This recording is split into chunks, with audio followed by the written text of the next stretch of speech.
Assalamualaikum warahmatullahi wabarakatuh. Perkenalkan, saya Fitri Febriastuti dengan NIM G01119130 dari kelompok 11 akan mempresentasikan jurnal untuk praktikum kedua dengan judul Studi Anatomi Stomata Daun Mangga Mangifera Indica berdasarkan perbedaan lingkungan. Tumbuhan bioindikator berupa tumbuhan yang dapat memiliki daya serap yang lebih tinggi dibandingkan tumbuhan lainnya. Salah satu tumbuhan bioindikator adalah mangga atau Mangifera indica.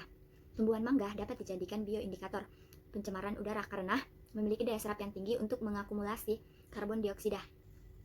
Tingkat kepekaan tumbuhan berhubungan dengan kemampuannya untuk menyerap dan mengakumulasi zat pencerna.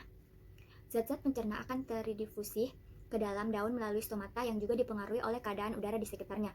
Hal ini dikarenakan stomata berfungsi sebagai pintu gerbang pertukaran gas dan uap air antara tumbuhan dengan lingkungan sekitar. Pencemaran udara di lingkungan sekitar di jalan raya yang salah satunya karena emisi kendaraan bermotor dapat mempengaruhi anatomi stomata, atau dengan kata lain, stomata merupakan bagian tumbuhan tempat terjadinya penyerapan zat pencemar. Dengan demikian, daun merupakan organ tumbuhan sebagai bioindikator yang paling peka terhadap lingkungan dengan melihat kerusakan secara makroskopi dan mikroskopi organ tumbuhan tersebut. Hasil dari jurnal tersebut terlihat adanya perbedaan persentase kerusakan stomata pada daun mangga atau Mangifera indica yang berada di pinggir jalan, di Jalan Kidang Pananjung dengan di Cagar Alam Pananjung.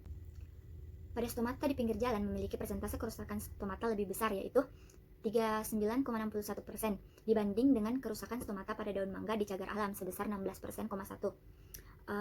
Hal ini mengidentifikasikan bahwa pencemaran udara berpengaruh terhadap tumbuhan, khususnya pada proses pembukaan dan menutupnya stomata. Pada saat stomata terbuka, di mana kondisi udara lembab, maka gas-gas yang ada di udara akan terserap tumbuhan dan akan menyebabkan menutupnya stomata. Akibat akumulasi polutan pada sel penutup, sel penjaga, serta jaringan mesofil dan mempengaruhi kinerja ion-ion dalam proses fotosintesis.